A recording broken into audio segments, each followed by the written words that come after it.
샬롬, 좋은 날입니다. 어떻게 하루하루 평안하신가요? 요즘에 참 많은 일들이 일어나지만 그럼에도 불구하고 하나님의 말씀과 함께 하시면서요, 넉넉하게 승리하시는 오늘 한날이 되셨으면 좋겠습니다. 저는 말씀 읽어주는 김기웅 목사입니다. 오늘 함께 보실 하나님의 말씀은요, 마가복음 10장 32절부터 52절까지의 말씀입니다. 우리 함께 읽겠습니다. 다시 그들은 예루살렘으로 향했다. 예수께서 앞장서셨고 제자들은 적잖이 당황스럽고 두려운 마음으로 그분을 따르고 있었다. 예수께서 12 제자를 데려다가 이후에 있을 일을 되풀이해서 말씀하셨다. 내 말을 잘 들어라. 우리는 지금 예루살렘으로 올라가는 길이다. 그곳에 가면 인자는 종교 지도자와 학자들에게 넘겨질 것이다.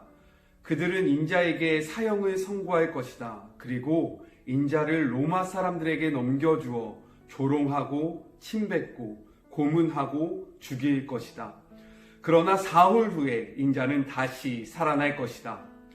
세베대의 두 아들인 야고보와 요한이 예수께 다가왔다. 선생님, 우리에게 꼭 해주셨으면 하는 일이 있습니다.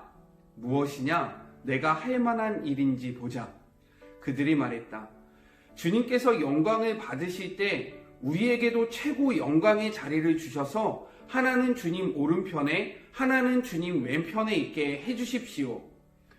예수께서 말씀하셨다. 너희는 너희가 무엇을 구하는지 모른다. 너희는 내가 마시는 잔을 마시고 내가 받을 세례를 받을 수 있겠느냐? 그들이 말했다. 물론입니다. 왜 못하겠습니까? 예수께서 말씀하셨다. 생각해보니 너희는 과연 내가 마시는 잔을 마시고 내가 받을 세례를 받을 것이다. 그러나 영광의 자리를 주는 것은 내 소관이 아니다. 그것과 관련해서는 다른 조치가 있을 것이다. 다른 10 제자가 이 대화를 듣고 야고보와 요한에게 분통을 터뜨렸다. 예수께서 그들을 불러놓고 바로잡아 주셨다. 하나님을 모르는 통치자들이 얼마나 위세를 부리는지, 사람들이 작은 권력이라도 얻으면 거기에 얼마나 빨리 취하는지 너희는 보았다. 너희는 그래서는 안 된다. 누구든지 크고자 하면 섬기는 사람이 되어야 한다. 너희 가운데 누구든지 첫째가 되고자 하면 먼저 종이 되어야 한다. 인자가 할 일이 바로 그것이다. 인자는 섬김을 받으러 온 것이 아니라 섬기러 왔다. 포로로 사로잡힌 많은 사람들을 살리기 위해 자기 목숨을 내어주려고 왔다. 그들이 여리고에서 얼마 동안 머물렀다. 제자들과 사람들의 행렬이 뒤따르고 예수께서 그곳을 떠나시려는데 디베오의 아들인 바디메오라는 눈먼 거지가 길가에 앉아 있었다. 그는 나사렛 예수가 지나간다는 말을 듣고는 소리치기 시작했다. 다윗의 자손이신 예수여, 불쌍히 여겨주십시오. 저를 불쌍히 여겨주십시오. 많은 사람이 그를 조용히 시키려고 했으나 그는 더 크게 소리 질렀다.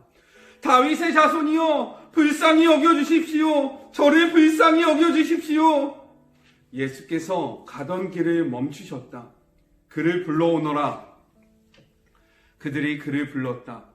오늘 운이 좋은 줄 알아라. 일어나거라. 예수께서 너를 부르신다. 그는 겉옷을 버려두고 즉시 일어서 예수께 갔다. 예수께서 말씀하셨다. 내가 어떻게 해주면 좋겠느냐? 눈먼 사내가 말했다. 라삐님, 보기 원합니다. 가거라. 예수께서 말씀하셨다. 내 믿음이 너를 구원했고 낫게 했다. 바로 그 순간에 그는 시력을 되찾았고 그 길로 예수를 따랐다. 이것은 하나님의 말씀입니다. 오늘 본문을 통해서요, 두 가지를 생각해 보시는 한 날이 되셨으면 좋겠습니다. 먼저는 예수님의 모습에서 보이는 오래 참음입니다. 예수님은 제자들에게 세 번째 이 이야기를 하고 있는데요. 제자들은 세 번째 동일하게 딴짓을 합니다. 한 번 했을 때는 그래, 그럴 수도 있지. 두 번 했을 때 그래, 그럴 수도 있지. 그런데 세 번 동일한 행동을 반복하면요, 우리의 마음 속에는 인내가 바닥이 나고 화를 내게 되어 있습니다. 그렇지 않습니까? 그런데 예수님은요, 오늘도 다시 한번 제자들이 걸어가야 되는 참된 제자도에 대해서 설명하고 계시다는 것입니다. 우리가 삶을 살아갈 때 언제 낭망합니까? 변하지 않을 것 같은 사람들을 보면서 낭망하지 않습니까? 신앙생활을 할 때도 동일한 거죠. 한 번은 잘해줄 수 있죠. 두 번은 품어줄 수 있죠. 그러나 세 번째 그러한 행동을 하면 어떻게 합니까? 포기하고 멀리하는 것이 우리의 모습입니다. 그런데 예수님은요, 우리를 절대로 포기하지 않으신다라는 거죠. 우리가 알아듣지 못하면요, 알아들을 때까지 말씀해 주시는 분이 예수님이십니다. 그러한 예수님의 모습을 본받아서요, 우리가 있는 자리에서, 우리가 살아가고 있는 그 삶의 자리에서 혹시나 포기하고 싶은 사람들이 있거나 놓고 싶은 일들이 있을 때에 다시금 예수님의 모습을 생각하시면서 인내하시고 오래 참으시는 그런 한날이 되셨으면 좋겠습니다. 두 번째로는 우리가 생각해 봐야 할 것이 무엇이냐면요, 소경 바디메오의 모습입니다. 왜 오늘 마가복음에서는요, 그 제자들의 모습 뒤에 이 소경 바디메오의 모습을 그리고 있었을까요? 그것은 깨닫지 못하는 제자들의 모습과 깨달은 바디메오의 모습을 비교하고 있는 것이기 때문입니다. 제자들은요, 예수님과 함께 했지만 자신의 욕망에 사로잡혀서 예수님이 누구신지 바로 깨닫지 못했습니다. 그러나 사람들이 무시했던 이 소경, 그리고 거지였던 바디메오는요, 예수님이 누구인지 분명히 알고 있었습니다. 그 표현이 무엇이냐면 다윗의 자손 예수여라는 그 표현입니다. 성경은요, 메시아를 무엇이라고 묘사하고 있었냐면 다윗의 혈통으로 오시는 이라고 설명하고 있습니다. 그런데 이 소경, 그리고 거지였던, 사람들이 주목하지 않았던 이 사람은요, 그 예수님을 분명하게 선포하고 있다는 것입니다. 두 번째로 이 소경의 모습 속에서 우리가 깨달아야 할 것, 우리가 닮아야 할 그런 모습이 있는데 무엇이냐면, 예수님께서 그 바디메오를 부르셨을 때 이가 그 겉옷을 벗고 예수님께로 즉시로 달려갔다라는 그 표현입니다. 겉옷은요, 그 당시 팔레스타인 지역에서 정말로 필수적인 생활 용품이었습니다. 왜냐하면 낮과 밤의 일교차가 너무 컸기 때문인 거죠. 그래서 겉옷은 밤에는 이불이 되는 매우 중요한 필수품이었습니다.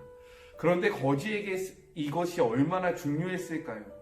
그러나 예수님께서 부르실 때 이 겉옷이 자신을 잡는 것이 불편하게 느껴지자 그는 그것을 생각하지 않고 벗어버리고요, 예수님께로 달려갔다는 것입니다.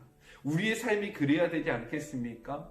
예수님과 동행하는 것 같지만 자신의 시각으로 예수님을 바라보면서 예수님이 누군지 모르는 제자들이 아니라요, 정말로 미천하고 낮은 자였지만 예수님이 누군지 분명하게 알았던 그 바디메오, 그리고 자신의 삶에 너무나도 중요한 것이지만 예수님이 불렀을 때 그것이 우리의 삶을 잡는다면 그것을 뿌리치고 나아갈 수 있는 그런 믿음이 우리에게 있는 복된 한날이 되셨으면 좋겠습니다.